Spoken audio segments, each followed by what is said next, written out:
invite the other sir to carry forward.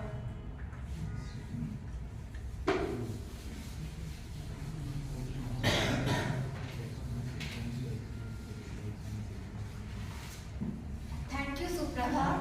A very good afternoon to one and all present over here. My name is Dwadasha Nitya Ghadai and I am an MHS student. So today I am going to talk about the properties of mean. Then first of all, I would like to begin by highlighting the important properties of mean, and then I will talk about the advantages and limitations of mean. So let us first begin by studying the important properties of mean. Properties of mean. So the first property of mean says that the sum of the deviation of a given set of individual observations from the arithmetic mean is always 0. So symbolically, summation of x minus x bar is equal to 0.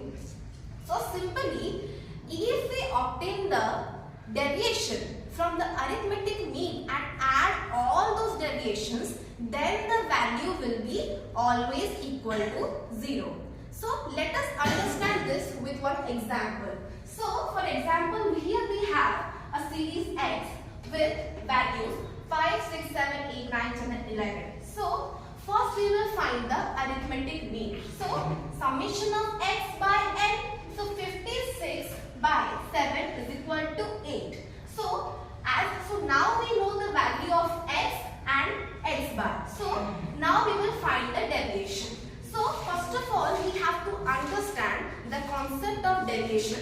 What is deviation? So deviation is nothing but an individual value. How a particular individual value varies from the actual arithmetic mean. So deviation is x minus x bar. So here x are these values and x bar is 8. So x minus 8. So 5 minus 8 we got minus 3. 6 minus 8 we got minus 2 and so on. So summation of d is equal to summation of x minus x bar is equal to 0. So if you look at this table carefully, we can see the sum of negative deviation is equal to the sum of positive deviation. So due to this property of mean is also known as the center of gravity. Then let's talk about the second property of mean.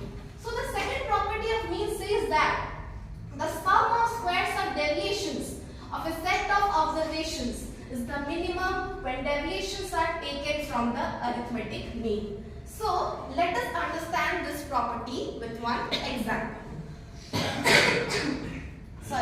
So here we have a series x. So the arithmetic mean for this series is it's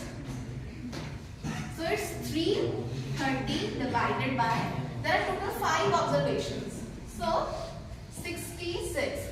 So we already know how to find deviation. So x minus x bar.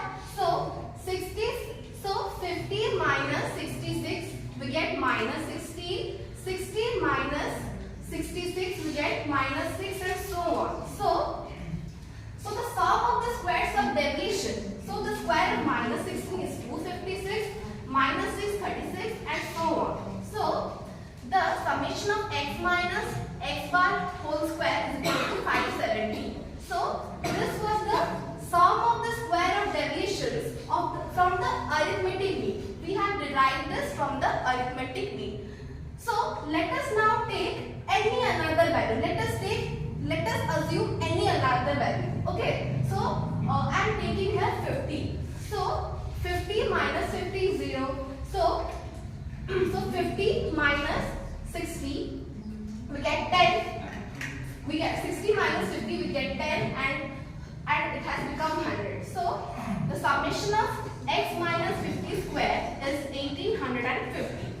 So 570 is less than 1850. So hence it is proved that the sum of the squares of deviation is the minimum when the deviations are taken from the arithmetic mean. 570 is less than 1850. Okay. Can you please switch the next slide? So the third property says that if each value of a very